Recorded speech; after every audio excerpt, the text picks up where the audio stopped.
Gitanjali by Rabindranath Tagore, translated by the original author, verses 51 to 60. 51. The night darkened. Our day's works had been done. We thought that the last guest had arrived for the night, and the doors in the village were all shut. Only some said the king was to come. We laughed and said, "No, it cannot be." It seemed there were knocks at the door, and we said it was nothing but the wind. We put out the lamps and lay down to sleep. Only some said, "It is the messenger." We laughed and said, "No, it must be the wind." There came a sound in the dead of the night. We sleepily thought it was the distant thunder. The earth shook, the walls rocked, and it troubled us in our sleep. Only some said it was the sound of wheels. We said in a drowsy murmur, "No, it must be the rumbling of clouds." The night was dark when the drum sounded. The voice came, "Wake up! Delay not!" We pressed our hands on our hearts and shuddered with fear.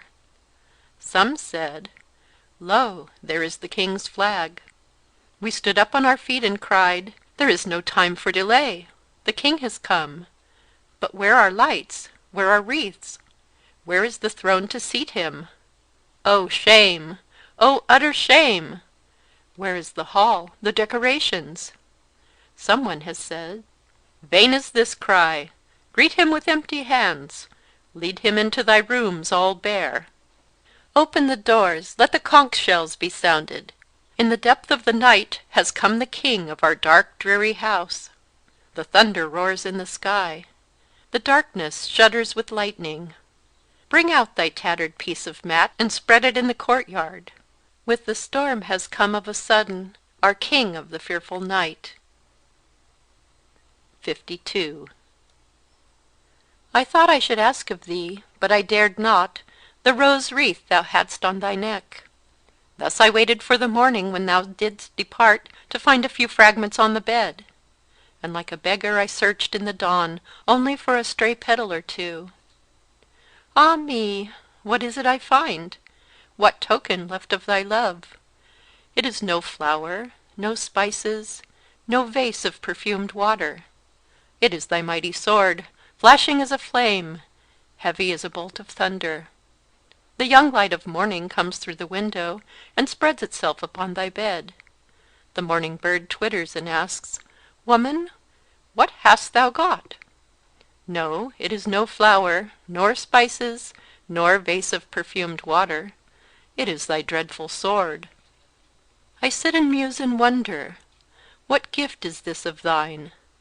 I can find no place to hide it. I am ashamed to wear it, frail as I am, and it hurts me when I press it to my bosom. Yet shall I bear in my heart this honor of the burden of pain, this gift of thine. From now there shall be no fear left for me in this world, and thou shalt be victorious in all my strife. Thou hast left death for my companion, and I shall crown him with my life. Thy sword is with me to cut asunder my bonds, and there shall be no fear left for me in the world. From now I leave off all petty decorations.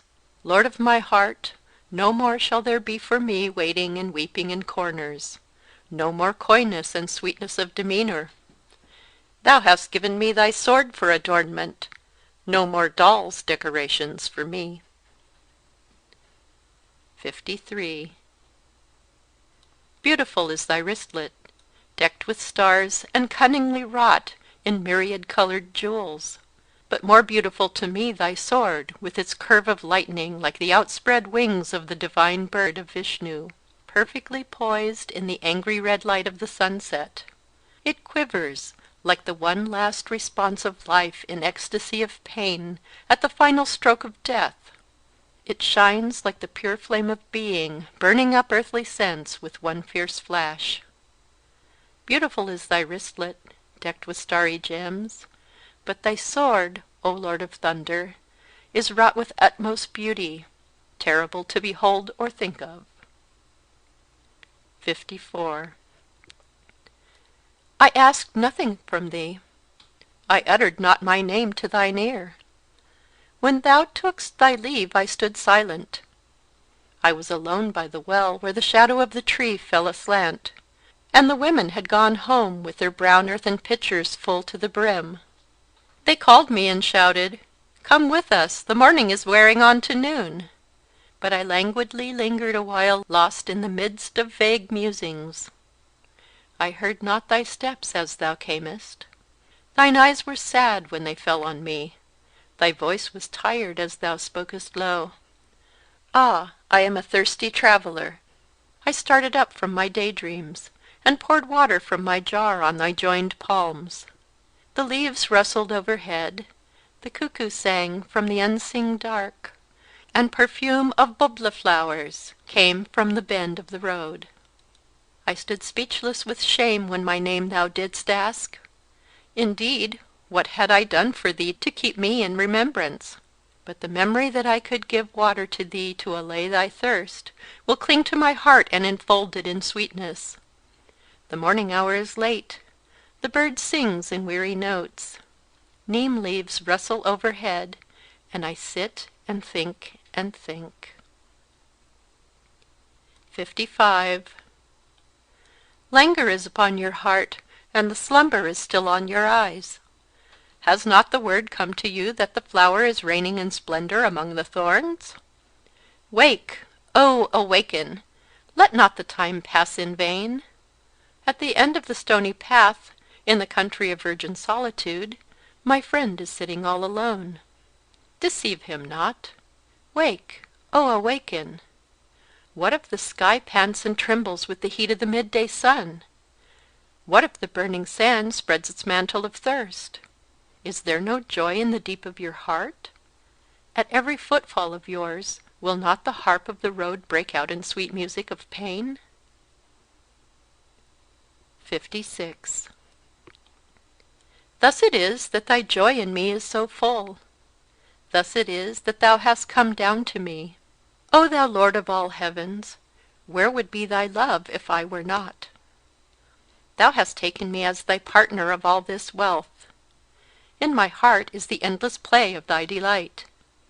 In my life thy will is ever taking shape. And for this, thou who art the King of kings, hast decked thyself in beauty to captivate my heart.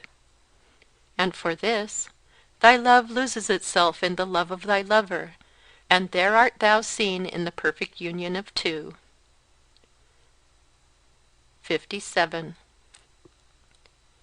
Light, my light, the world-filling light, the eye-kissing light, heart-sweetening light. Ah, the light dances, my darling, at the center of my life.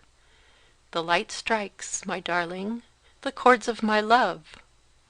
The sky opens, the wind runs wild, laughter passes over the earth.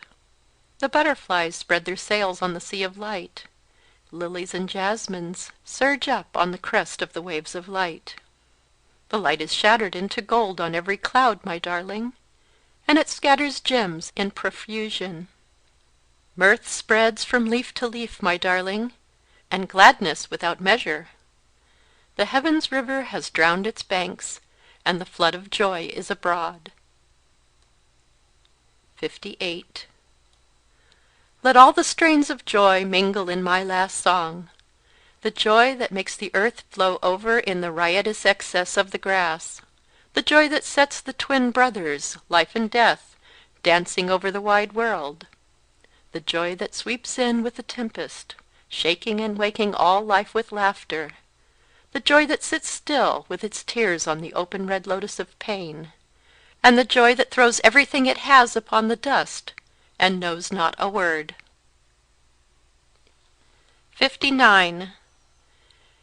Yes, I know, this is nothing but thy love, O beloved of my heart, this golden light that dances upon the leaves, these idle clouds sailing across the sky, this passing breeze leaving its coolness upon my forehead. The morning light has flooded my eyes. This is thy message to my heart.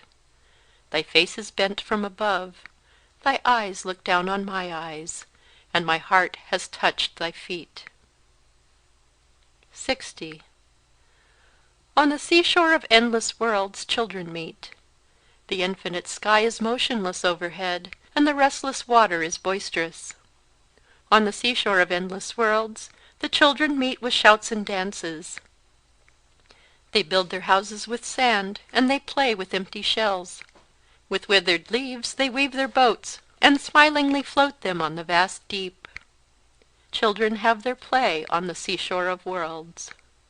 They know not how to swim, they know not how to cast nets.